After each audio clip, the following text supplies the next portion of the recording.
एक बार महात्मा बुद्ध किसी गांव में प्रवचन दे रहे थे।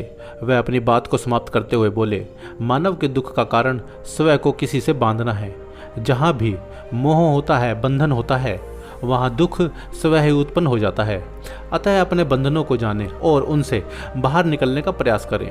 इसके बाद उन्होंने सभी लोगों को आशीर्वाद दिया और फिर अपने आश्रम को लौट गए। अगले दिन उनसे एक व्यक्ति मिलने आया। वह बुद्ध को दंडवत करता हुआ बोला, महात्मा, मैंने कल आपका उपदेश सुना। आपकी बातें मेरे हृदय में उतर गई है।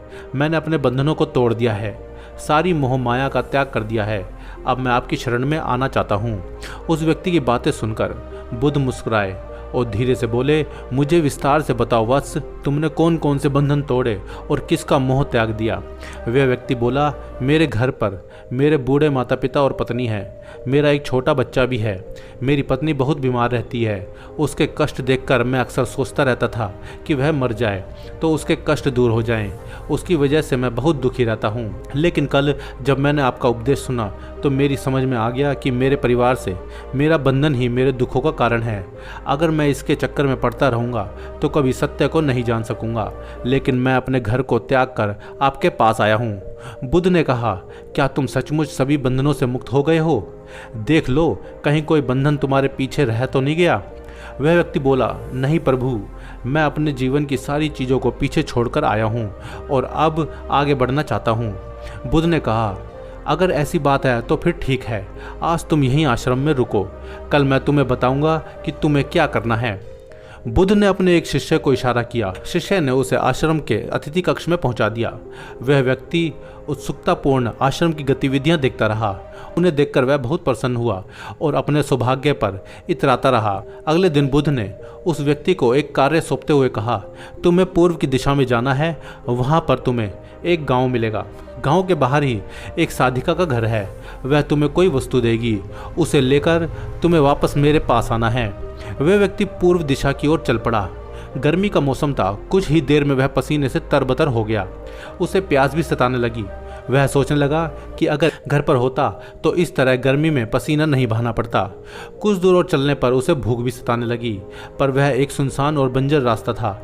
आसपास ना तो कोई पेड़ था और ना ही पोखर तालाब। वह पुनः सोचने लगा कि अगर मैं इस समय अपने घर पर होता तो अपनी पत्नी के हाथ का बना स्वादिष्ट भोजन कर रहा होता। पता नहीं क्यों बुद्ध ने मुझे गर्मी में इतनी दूर भेज दिया। काफ़ी देर तक चलने के बाद वह व्यक्ति गांव में पहुंचा। गांव के बाहर ही एक घर बना हुआ था। उसने दरवाजे के पास पहुंचकर उसे धीरे से खटखटाया। दरवाजे को एक साध्विका ने खोला। उसके चेहरे पर एक अद्भुत तेज था। वह व्यक्ति उसे देखकर मंत्रमुग्ध हो गया। साधिका ने उसे अभिवादन करते हुए कहा, मैं जानती हूँ कि आपको बुद्ध ने भेजा है। आप अंदर आ जाएं। वह व्यक्ति घर के अंदर चला गया।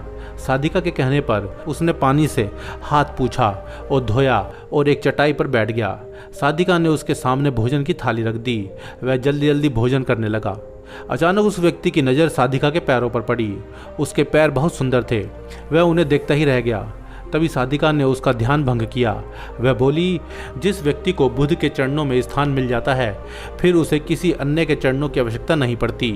साधिका की बात सुनकर वह व्यक्ति लज्जित हो गया और नज़रें नीची करके चुपचाप भोजन करने लगा। भोजन करने के बाद साधिका ने कहा, आप बहुत दूर से आए हैं, थक गए होंगे। यहीं चटाई पर लेट जाएं, मैं पंखा कर देती हूँ। वह व्यक्ति बहुत थका हुआ था। वह चटाई पर लेट गया और अपनी आंखें बंद कर ली। साधिका उसे पंखा करने लगी, पर लेटने के बाद भी उस व्यक्ति को चैन नहीं आया। उसने धीरे से अपनी पलकों को खोला और चोर नज़रों से साधिका को देखने लगा। वह सोचने लगा, यह स्त्री कितनी सुंदर है, इसकी वाणी कितनी मोहक है। अगर यह मेरी पत्नी होती तो मेरा जीवन स्वर्ग बन जाता। साधिका इसके मन की बात समझ गई।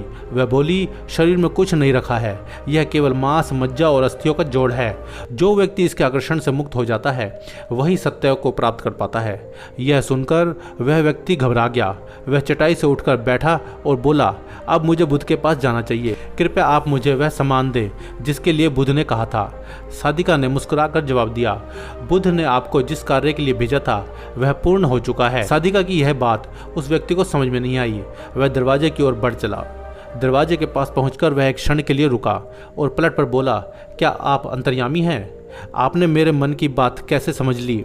वह स्त्री मुस्कुराते हुए बोली, बुद्ध की कृपा से मैं मोह माया से ऊपर उठ चुकी हूँ, इसलिए भावनाओं से निर्लिप्त हूँ और किसी के चेहरे को देखकर उसके मन में उठने वाले विचारों को समझ लेती हूँ। उसकी बात को सुनकर वह व्यक्ति एक बार पुनः लज्जित हो गया और सोचने लगा कि जिस स्त्री ने सच्चे मन से मेरा सत्कार किया है, मैं उसके बारे में क्या क्या सोचता रहा। उसके बाद वह बुद्ध के आश्रम की ओर लौट पड़ा। आश्रम में पहुंचकर व्यक्ति बुद्ध के चरणों में गिर पड़ा और बोला, महात्मन, मुझे क्षमा कर दे, मैं बड़ा पापी हूँ।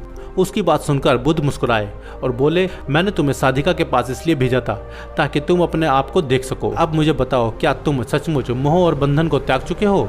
वह व्यक्ति कुछ नहीं बोला। वह नजरें नीची किए चुपचाप खड़ा रहा। बुद्ध ने कहा, बाहरी बंधन और मोह को त्यागने से हम बंधन मुक्त नहीं होते। दरअसल बंधन और मोह हमारे भीतर होता है। तुमने परिवार को छोड़ दिया है और सोचा है कि मैं बंधन मुक्त हो गया, लेकिन जैसे ही तुम्हें अवसर मिला, तुम्हारे भीतर का मोह जाग उठा और इसी वजह से आज तुम अपने आप को पापी समझ रहे हो। मुझे क्षमा कर दे प्रभु। उस व्यक्ति ने अपने हाथ जोड़ लिए। फिर वह धीरे से बोला, आप सही कह रहे थे, मैं केवल अपनी पत्नी से पीछे छुड़ाना चाहता था। वह बहुत बीमार रहती है। 1 वर्ष से हमारे बीच संबंध भी नहीं बन पाए हैं।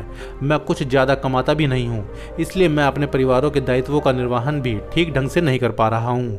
शायद इसलिए मैं अपने परिवार से पीछे छुड़ाना चाहता था, पर अब मैं समझ गया हूँ, मेरा परिवार ही मेरा सत्य है और उसके दायित्वों पर निर्वहन ही असली कर्म है। बुद्ध बोले, मैं जो कुछ भी कहता हूँ वह अपने अनुभव के आधार पर कहता हूँ। लोग मेरी बातों को सुनते हैं, पर वह अपने स्वार्थ के अनुसार ही उसका अर्थ ग्रहण करते हैं। इसलिए मोह, माया, कामना, इच्छा, वासना, क्रोध को लोग बाहर ही खोजते हैं, जबकि यह हमारे भीतर ही है। हम दूसरों को देखकर तरह तरह की कामना करने लगते हैं। कामना की पूर्ति ना होने पर क्रोध उत्पन्न होता है। यह सब एक दूसरे से जुड़े हुए हैं। क्रोध के लिए हम सदैव दूसरे को जिम्मेदार ठहराते हैं, जबकि क्रोध का स्रोत हमारे भीतर है। तुम चाहोगे तो क्रोध आएगा, तुम चाहोगे तो क्रोध नहीं आएगा। इसी तरह बंधन बाहर से नहीं होते, हमारे मन में होते हैं। हम मन से किसी से बंध जाते हैं और मन के कारण ही हम दुख पाते हैं। लेकिन जो व्यक्ति इन बातों की गहराई तक पहुंच जाता है, वह दुखों से हमेशा हमेशा के लिए मुक्त हो जाता है। दोस्तों, ऐसी ही और वीडियोस देखने के लिए हमारे चैनल को सब्सक्राइब जरूर करें।